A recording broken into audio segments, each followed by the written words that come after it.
Vamos con Carlos Muñoz. Juan Carlos Muñoz. Juan Carlos Muñoz, a esta hora.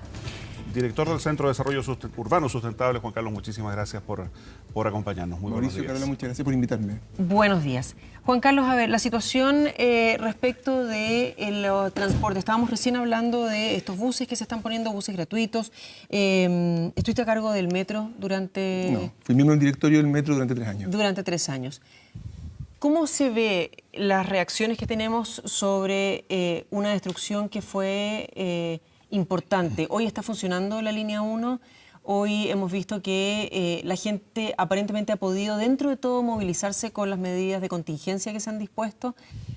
¿Cómo se ve hacia adelante? Porque esto se tiene que poder recuperar una ciudad que tiene que volver a funcionar. Bueno, no hay que ser muy inteligente para darse cuenta que lo que estamos enfrentando como ciudad es extremadamente grave y delicado. Tenemos una red de metro que es la estructura fundamental de nuestra ciudad, que mueve 2.800.000 viajes, ¿verdad?, todos los días. Y que por mucho que hagamos un esfuerzo grande, yo creo que se puede hacer un esfuerzo grande por mejorar la operación de los buses, es muy difícil realmente captar esa demanda en el sistema que tenemos. Eso sí, es importante entender que lo que hemos visto hoy día en la mañana es una ciudad que funciona, al menos el sector que me tocó vivir a mí, bastante bien. O sea, es casi como que si funcionara así todos los días, la ciudad sería bien agradable en términos de transporte. Bueno, entendido que hay 48 comunas sin clases, digamos. Bueno, eso para allá voy. Y eso te responde a que justamente hoy día la demanda ha sido muy baja. El problema lo vamos a tener mañana, pasado mañana. O sea, el problema, de alguna manera, la pelotera que se viene no es la que estamos viviendo hoy día. Pero justamente eso es lo que quería decir Mauricio. Y el problema que vamos a tener es cuando la gente que hoy día no salió a trabajar, los estudiantes que no salieron a estudiar, salgan a la ciudad, evidentemente la ciudad y su sistema de transporte va a empezar a hacer agua. Está prácticamente la mitad de la red de transporte, estaba revisando algunas gráficas, vandalizadas en menor o mayor medida. El análisis todavía se está haciendo ya con más fineza, digamos, porque evidentemente hay algunas a las cuales se les afectó en sus ingresos, otras hemos visto fueron completamente incendiadas, y el presidente de Metro hablaba ayer que en algunos casos esto podría tomar hasta 2 años. ¿Por qué el tiempo? Porque hay gente que no entiende de cómo puede tomar tantísimo tiempo el reponer una vía de metro. Bueno, es que, cuando uno ve la magnitud del incendio, y yo creo que todos por las redes sociales vimos la magnitud del incendio en algunas estaciones como Trinidad, como Elisa Correa y como otras estaciones de la línea 5 del sector poniente, la verdad que eso daña no solamente el equipamiento, que uno pudiera reemplazar relativamente rápido, y en ese sentido Metro siempre hace un esfuerzo por salir rápido. El daño que se hizo en la estación San Joaquín, por ejemplo, el día jueves, el viernes la estación estaba operativa.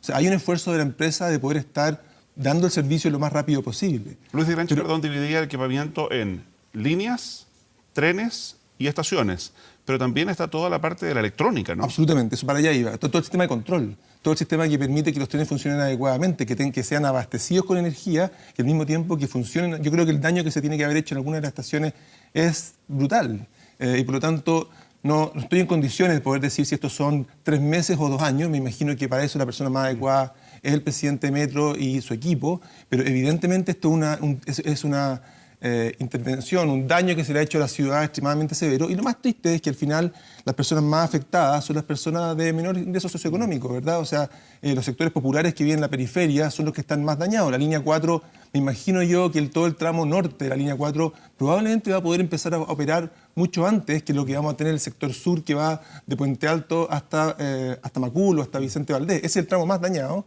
de esa línea, pero a lo mejor el tramo entre los orientales y Tobalaba podría surgir antes, porque efectivamente ahí hay puntos de retorno y uno podría... Y en distintas líneas tenemos distintos niveles de daño. Ahora, cuando son casi 3 millones de viajes que se realizan a diario, las medidas de contingencia que se han tomado, como bien decíamos, sí, hoy todavía han funcionado, pero no, los bancos no están funcionando con regularidad, el registro civil tampoco, vemos los supermercados con ciertos horarios restringidos, las universidades, los colegios, etcétera, ¿no? ¿Cuánta capacidad hay de lograr retomar una ciudad cuando su sistema de transporte no está funcionando bajo tierra y en superficie ya es caótico en la normalidad? Es que yo creo que la situación es efectivamente súper crítica. La ciudad tiene que seguir funcionando. O sea, no es como que uno pudiera decir, nos vamos a Por eso, comerciales, nos volvemos a ¿es conversar el en 3 momento en meses decir, más. ok, ¿sabes qué? Vamos a dividir los horarios de trabajo? Bueno, Una iniciativa evidentemente. que ha estado presente y que hasta ahora no lo hemos logrado. O sea, yo creo que para una situación tan crítica como esta es una oportunidad al mismo tiempo para poder reflexionar cómo la ciudad pudiera funcionar mejor con los recursos que tiene. Evidentemente la carencia de metro es brutal y lo triste es que en un escenario futuro uno quiere tener una ciudad con ese metro activo, fuerte, ¿verdad?, que llega a una gran cantidad de lugares de la ciudad y que porque tiene una red amplia, el nivel de servicio que da es mucho mejor que el que vemos hoy. Ahora, con lo que tenemos hoy día, yo creo que lo que hay que hacer es un esfuerzo grande por usar la capacidad del sistema que hay. Y en ese sentido nos quedamos con mucha fuerza con lo que tenemos en los buses.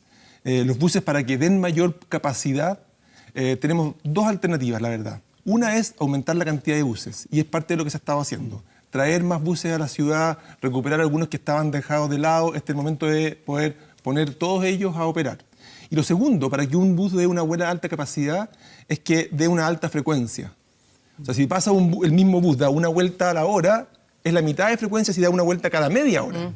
Y en ese sentido es clave poder darle prioridad a los buses de alta velocidad. Es decir, dado que tenemos una baja capacidad vial y una baja capacidad de transporte, tenemos que destinar la infraestructura, y lo que hemos venido diciendo siempre, a que los buses puedan tener una alta posibilidad de poder rotar rápido y eso a una alta velocidad. Claro, pero es que en ese sentido, sí, en el papel suena todo muy bien, pero la cantidad de congestión, la cantidad de contaminación, la cantidad de recursos que se necesitan en cuanto a combustible, ¿significa eso que los combustibles suben entonces? Pues son todos buses antiguos. No, yo creo que no. Yo creo que por ahí no va la cosa, porque si nosotros logramos sacar gente de los automóviles y ponerlos en buses, evidentemente se produce una... Claro, es que para eso hay que demostrar antes que el sistema es muy eficiente, porque aquel que tiene automóvil obviamente que no se va a arriesgar. De acuerdo, por eso es que me parece que en situaciones de crisis, tú mencionabas al principio que eso era lo que había que hacer, hay que avanzar también en soluciones como la que ha planteado el Ministerio hoy día, de decir, mira, hay ciertos ejes que son solo para transporte público.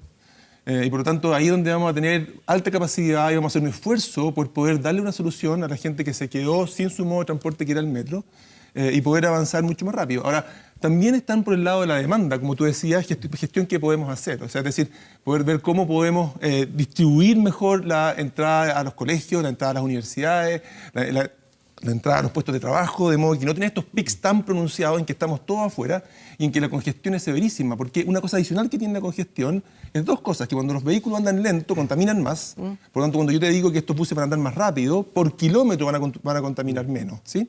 Y lo segundo es que cuando hay alta congestión, evidentemente es todo mucho más ineficiente.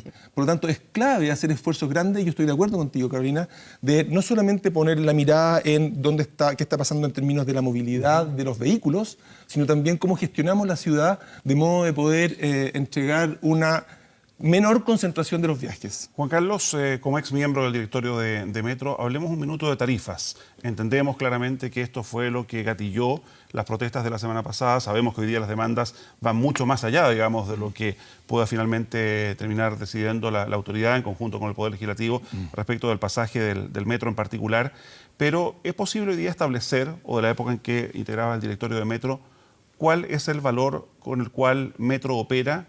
¿Cuál es el valor con el cual hoy día el metro, digamos, funciona desde el punto de vista del boleto? Se ha hablado de 480, de 500 pesos y que el resto va a subsidio al resto de la red de transporte. ¿Hay un valor del pasaje del metro con el cual hoy día el ferrocarril metropolitano funciona? Evidentemente. O sea, hoy día el metro cobra una cantidad. Ahora, en esa cantidad que Metro recibe por cada pasajero que transporta, hay que entender que eso va a ir aumentando a medida que tenemos más líneas, por una parte. Segundo, es un sistema integrado, entonces es difícil, y a mí me parece incorrecto, de hecho, separar buses y metro como si fuese el metro el que no recibe subsidio y los buses que reciben subsidio. Cuando yo hago mi viaje bus-metro, estoy pagando una tarifa que va a las por una red de transporte, en el fondo. Sí. Por lo tanto, lo que estamos haciendo hoy día es subsidiar el transporte público como un grupo, como un sistema. Y eso es lo que yo creo que tenemos que hacer. Lo que pasa es que en los técnicos, digamos, más críticos de la medida, dicen, claro, como en la práctica quedaba demostrado que en metro se evade menos que en bus, ¿Sí? Por lo tanto, habría que subir más el valor en metro que en bus para financiar el sistema. El problema que tiene eso es lo que vimos. O sea, que cuando tú empiezas a subir el metro y el metro se transforma en la columna vertebral de la ciudad, evidentemente eso tiene un problema grave en una ciudad con los niveles de desigualdad que tenemos acá. Si acá tenemos que la cantidad de gente que gana, ¿no es cierto?, 450.000 pesos o menos y que tiene que mantener una familia es como la mitad de la población. Y por lo tanto, para toda esa gente, pagar una tarifa de 830 pesos de ida y de vuelta todos los días para él, su cónyuge y sus niños, bueno, se empieza a hacer un monto extremadamente alto. Y por eso es tan importante, y yo creo que es clave, pensar en qué es lo que le conviene a la ciudad también. Y lo que le conviene a la ciudad es que tengamos un nivel, no solamente por el tema de justicia social, sino que también por un tema de eficiencia, por un tema de cómo la gente puede llegar a sus trabajos, el que tengamos una tarifa que sea más baja también de lo que estamos presenciando hoy día, sobre todo para esos grupos. ¿Cuánto debiera ser la tarifa de metro? Es que la tarifa, insisto, este no es un metro, es un sistema. Y quiero distinguir entre dos cosas, lo que es la tarifa al usuario, y la gente no se enfrenta con metro, se enfrenta con un sistema, y lo que se le paga a Metro por su operación. Lo que se le paga a Metro por su operación es lo suficiente para que pueda dar un fantástico servicio. Son 480 pesos, no tiene que cambiar. La pregunta es de dónde vienen esos 480 pesos. ¿Van a venir solo de las tarifas? ¿O en realidad como ciudad decimos, ¿sabes qué? Nos importa tanto el transporte público que cada empresa que hay aquí en Santiago también va a aportar? Porque tampoco es bueno que al Metro de Santiago lo termine financiando gente de fuera de Santiago. Ya, pero es un problema de los santiaguinos. Respecto a la pregunta entonces, ¿Metro logra operar con una tarifa de 480 pesos? ¿Con eso se financia? No desde el usuario, del pago del sistema, sí, se financia. Ahora, ese pago va a ir creciendo a medida que tengamos más líneas, porque el costo medio de Metro aumenta cuando empieza a agregar líneas que son menos eficientes. Ya, ahora, con esa tarifa de 480 pesos, toda la diferencia, evidentemente, va a financiar el resto de la red de transporte público metropolitano. O sea, ok, sí. ¿Sí? En esa lógica. Por lo tanto, si ahora se rebaja y se congela, por ejemplo, en 800 pesos, sí, la red puede seguir funcionando, solo que debería tener más subsidio estatal. Evidente, esa es la pregunta. La pregunta es cuánto estamos dispuestos a subsidiar el sistema de transporte. Y yo tengo la impresión de que hasta aquí hemos trabajado más bien en un contexto de que tenemos ingresos, tenemos costos y tenemos que balancear. Y la tarifa va a ser aquella que dé el balance. Y por 10 años lo que vimos fue que había un grupo de la población que empezó a evadir, y de repente empezó a quemar las estaciones. Entonces la pregunta ahora es cómo nos hacemos cargo de ese grupo y de la gente que no tiene capacidad de poder pagar ese monto. Y por lo tanto, parte de la pregunta es, ¿aumentamos el subsidio? ¿Aumentamos el subsidio parejo o lo aumentamos focalizado? Yo creo que esa es parte de la pregunta. Pero hoy día claramente el sistema necesita, como sistema, unos ingresos que son mayor que los que tenemos hoy día. Si me disculpas, una última pregunta sobre este tema, por lo menos de mi parte. Lo hemos preguntado reiteradas veces a la Autoridad de Transportes, a la Autoridad de Metro, ¿por qué si hoy día está súper tecnologizada la red de transporte, al menos en el caso de Metro, no existe, como hay en otros países, una tarjeta, por ejemplo, de descuento para adulto mayor, una tarjeta, como existe por lo demás para los escolares, digamos, o una tarjeta de descuento para el que ocupa el metro todo el mes o la semana completa? Hoy día eso funciona en otras partes del mundo. Hoy día tenemos tarjeta de descuento para estudiantes, tenemos para adulto mayor, solo en Metro tenemos. Lo que no tenemos, y estoy de acuerdo contigo, es un subsidio que pueda ir, por ejemplo, a la gente de menor ingreso, que uno lo podría hacer. Claro. Incluso uno podría ocupar la misma tecnología con la que tenemos para estudiantes.